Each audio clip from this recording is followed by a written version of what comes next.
Today, we're exploring the historic center of the Italian seaside city of Rimini.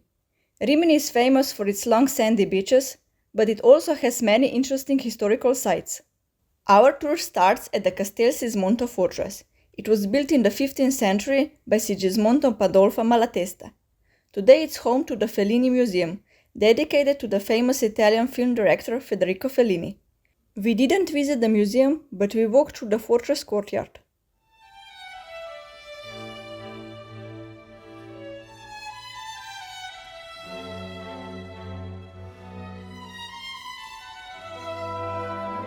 From the fortress we strolled through the city streets to Piazza Cavour. In the middle of the square stands the monument to Pope Paul V. Around the square you can find historic buildings, the city's opera house and the old fish market, which was once an important part of daily life in Rimini. Our next stop is the Arch of Augustus. It is the oldest Roman triumphal arch still standing in Italy. It was built in 27 BC to honor Emperor Augustus. Long ago, it served as a main entrance to the city. Today, it is one of Rimini's most famous landmarks. In front of the arch, there is also the Rimini sign, where you can take some good photos. We then visit the Malatesta Temple. This church was originally built as a Gothic church in the 13th century. Later, Sigismondo Pandolfo Malatesta transformed it into a magnificent family mausoleum, with tombs and monuments dedicated to the Malatesta family. Today it is considered one of the finest masterpieces of early Renaissance architecture and one of the most important historic buildings in Rimini. Nearby is the archaeological site of the Surgeon's House, the remains of a Roman house dating from the 2nd century. It is famous for its beautifully preserved mosaic floors. Archaeologists also uncovered an extraordinary collection of ancient surgical instruments here, which are now displayed in the City Museum located next to the site. A single ticket grants admission to both the museum and the archaeological site. Following the canal, we make our way to the Roman Tiberius Bridge.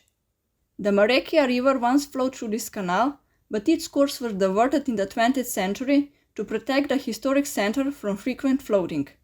Today the river flows further north, outside the historic center. Close to the bridge you can also see Porta Galliana, one of Rimini's old city gates. We then continue to Federico Fellini Park.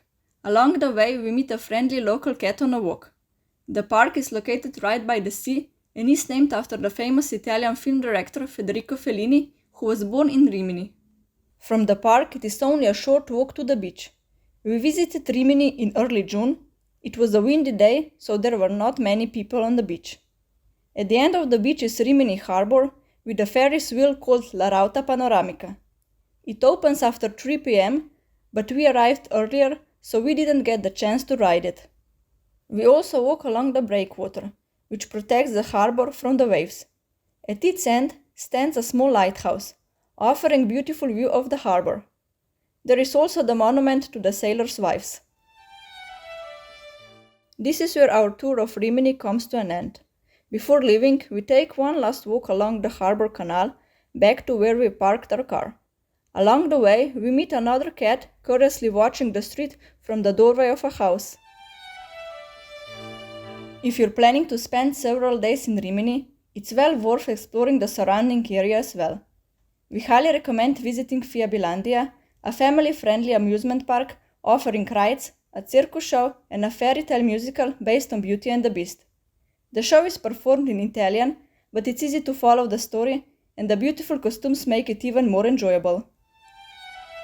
Another attraction worth visiting is Italia in Miniatura, where you can see miniature versions of Italy's most famous landmarks.